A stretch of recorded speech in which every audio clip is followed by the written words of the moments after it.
inta aanan mahadnaqa wasiiradda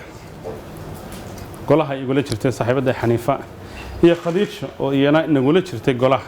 aanan u gelin waxa aad dareenkayga u kiciyay heestii ay qaaday maamadu ka hadlaysay doorka hooyadu ay ku lahayd ragguna hagardaamada ayay door ku lahaayeen dumarkuna halganka kale ee lagu badbaadinayay dadka door ku lahaayeen marka inahan meesha fadhiyay baa anigu noloshaydii baan ka fikiray iyo waxaan duruufo soo maray bariyadan baan ogaaday inta waxay hooyada iga soo samata bixisay iyo halkan saan ku soo gaaray marka halkan waxaan rabaa inaan horto bal hooyada ka xiso haweeney bila cali baan la yiraahdaa iyada halkan soo gaarsiisay marka magacyadayda iyo mar walba la xusayo waa aniga iyo ilaa abahay ilaa awogay baa loo abtiriyaa laakiin ahmiyad inta leeg oo ka weyn ay hooyaduna leedahay sida diintu bay noo sheegtay waxaan rabaa inaan halkan markaa ka xuso ka salaamo hooyo walba Soomaaliyeed nin walba aragtaano durduranayo ordaya tacab iyo waxtar iyo nafhur hooyo ka timi buu inta ku soo gaaray hadhow marka uu malaha baxo ayuu bila ka shaqeeyaa tarbiyad iyo tababarna waa la soo marsiiyaa waxaan rabaa marka in guud ahaan horta aynu xusno gabaygii hadraawida baa inoo sheegayay hooyo u malayn maayo gabay ka wanaagsan in afnaba lagu qoray waa kii lahaa hooyo la'aanta adduunyadu hubaashii habeenka ma baxdeenoo dadku uma hayaameen dayax heega joogay sida had ma fuuleen يعني ragga marka uu xusayo wuxuu yiri marka aad nin hoogiyo ka hortaga halaago dabka hura baqtiyo ku haboogta dhiigo lama hore dhashaaba hooyo lagu xasuusto marka kalena wuxuu leeyahay walba nin aan hashiisa lagu dhicin nin walba de wala hooyo soo tababartay geesinimada tuuraalaha maaragtay hogaaminta inta Soomaalidu dumarku waa hooyooyin iyo way noo dhaxeen hal ilaaliyo bay leeyihiin laakiin waxa la rabaa ilaalintii in la sharciyeeyo oo la ballaariyo oo fursad la siiyo haweenka dhaqanka Soomaaliyeed doorka dumarka aad buu u weynayaa oo waxyaabaha la isku seegay ragba ku leedo ayaa ka mid tahay hadii la xumeeyo gabadho kale diinteena suuban iyo dhaqankeenuba si buuxda bay u xaqiijinayaan xuquuqda dumarka haddana waxaad moodaa meelo fara badan in tabasha ay ka jirto xagga shaqo abuurka ilaalinta xuquuqda xoogay mala qarankeena markuu inaga dumay baa hagardaamooyinkii iyo tacdiidin ay rabateen waxaan rabaa markaa inihii golaha ay nagula jirtay wasiir Xaniifa teedku ilaacadahana wad ka arkayseen waa gabadh codkara oo hal adag oo hawl badan oo run ahaantii aftahamadeedana de waaban yaabay hadda markii hadlaysay golahana way nala joogtay run ahaantii aad bay u dadaashay waxaan ogaa barigii doorashooyinkan uu gudiyada wax ku jirayo 30% kana de gacan weyn ka geysatay aniga naftarkaygu dumarka uma darnayno 30% ragga hore uga soo shaqeeyay baan maqraatiyadina halkan ay fadhiyaano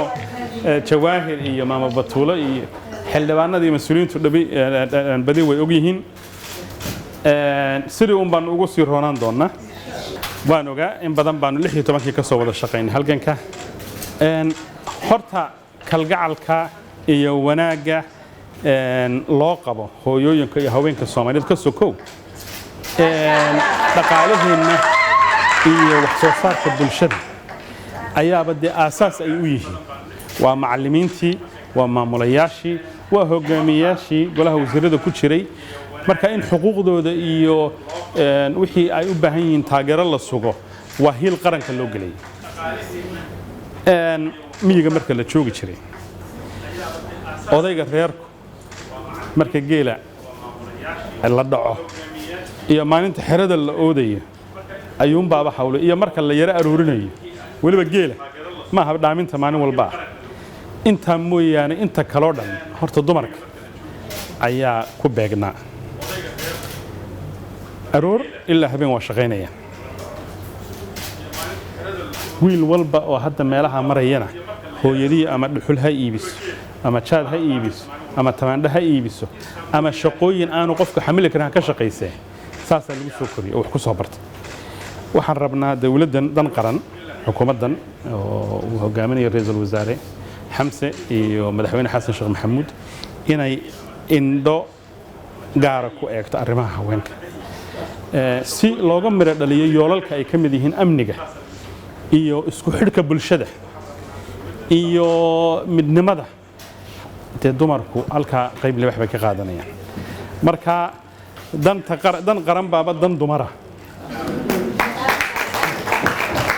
halkaana saasaan u fahansannahay in sha allahu tacaala sharciyada idinka dhiman iyadoo la waafajinayo mabaadiida iyo qiyamka maaragtay diinteenna ku dhisan iyo dhaqankeenna ayaynu meel marinayna xaniifa iyo rateeri waa xusay iyo howlwadanadii la shaqaynayay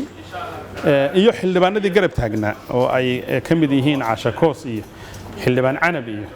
oo halgamayaashii waaweynaha xildhibaan halkaa waxaan ka arkaa Xamse iyo dhammaan luulay way indhadeeyay baryahan dumarkii oo dhan oo hogaamiyaasha dhan ma fadhiyo haddii xaniifa ay xilkii wareejisay gaaba idinku dhici maayo Khadiija timi oo midhaheedii iyo tacabkii iyo waxbarashadii ay u dirtay oo shaqaynay aad aragteen de wasiirada kale aad baan ula soo dardaarmay Khadiija dardaaran uma baahan Khadiija waxaan u maleynayaa dadku iyadoo xildhibaan oo baarlamaanka ka howlgalaysay arkaan iyadoo doodaysay arkaan baryahan online waa loo badan yahay iyadoo facebookna farwaaweyn wax ku qoraysay arkaan anigu laakiin Khadiijadan arkaan idin sheegaya golaha wasiirada ku wada jirnay buug weyn oo baaxad weyn bay sidataa waa qofka kaliya ee maalin walba wixii golaha ka dhacay uu qoran yahay waxay kaloo ii sheegtay anigu archiveskeeda ma tagin inay leedahay library weyn oo 20kii sanad tagay ay u yaalaan laakiin anigu hadda 5 sanaan ba arkayo iyadoo wuxuu qoraysa farq qurux badan bay ku qortaa marmar baan isaga fadhii jirnay marka xagga institutional memory ayay ka tahay Khadiijo la dardaari maayo waa hooyo duruufaha iyo waayaha dalku soo maray og waa siyaasiyad guuna oo 20kii sano u dambeysay hoggaanka dalka qayb ka ahayd saameynteedana ku lahayd marka Khadiijo qoftii la dardaari lahaa maaha waxaan u maleynayaa horey hawsheeda ka galaysa waxa jirta wasaaraddu de qaybta haweenka iyo mataqaanaa xuquuqda dumarka sidii loo xaqiijin lahaana way leedahay qayb kale laba qaybood oo kale waaweyn iyana ama saddex oo iyana aan yarayn ayaa jira waxa ugu horeysa xuquuqul insaanka guud ee dalka iyo horumarintiisa bay hormuud ka tahay ribootiyada ay gudbiyaan de caalamka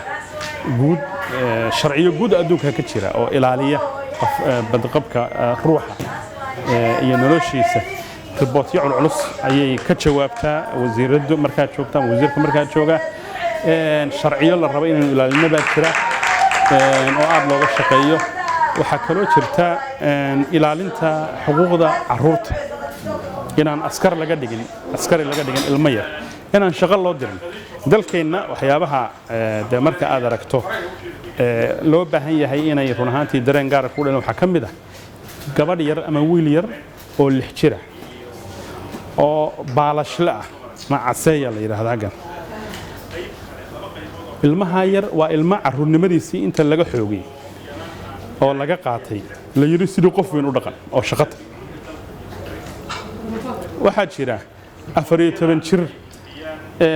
dagaal beeleed iyo dagaal kale iyo wax la gelinayo oo askari laga dhigayo waxyaabaha soo dhan waxyaabaha wasiir la rabo Khadiija in indhahaynu ku hayno dastuurka ayaa ilaalinaya xuquuqda ilmaha ka qofka Soomaaliga ah rag iyo dumar ku doonaha ahaadee arrimaha marka xuquuqda caruurtuna de waa future-keeni asaaskii waxa taa barbar socota isku xidhka arrimaha wasaaradda haweenka iyo xuquuqul insaanku arrimo kaligeed u gaar ma waxay wasaaraddu fadhiisataa guddiga dhaqaalaha guddi hoosaadka dhaqaalaha golaha wasiirada ta arrimaha bulshada ta amniga waa wasaarad markaa ka ballaaran inta u qoran oo cross ka tina oo la falgelaysa wasaaradda kala duwan khadiijo dhammaan xogagaal bay u tahay waxyaabaha meelaha ka socda anana waanu garab geli doonaa guul baan u rajeynaya waxay kaloo haysataa maan ogaasan halkaa ka arkaa oo daryeelka ay caruurta nugul duruufaha adag ku sugan u fidisa baynu ognahay mas'uuliyiin fara badan oo dalkan wixii uu soo maray run ahaantii aad u fahansanba halka fadhiya dee garbana kuguma yara gaashaana kuguma yara garashana kuguma yara khadiijo anana weydin garab gelaynaa waa farxad gaara ii tahay inaan halkan imaado oo aan arko haween fara badan oo baarlamaankana ku jira gobolkana jooga heer qaranna ka shaqeeya oo har iyo habeen u heelan siday ugu hiilin lahaayeen qaranka Soomaaliya dawladnimada Soomaaliyeed madaxweyne iyo prime minister ka yimaadana garab gala oo garab istaaga dawladnimaday u taagan yihiin waad mahadsantiin dhamaantiin guul baan noo rajaynaa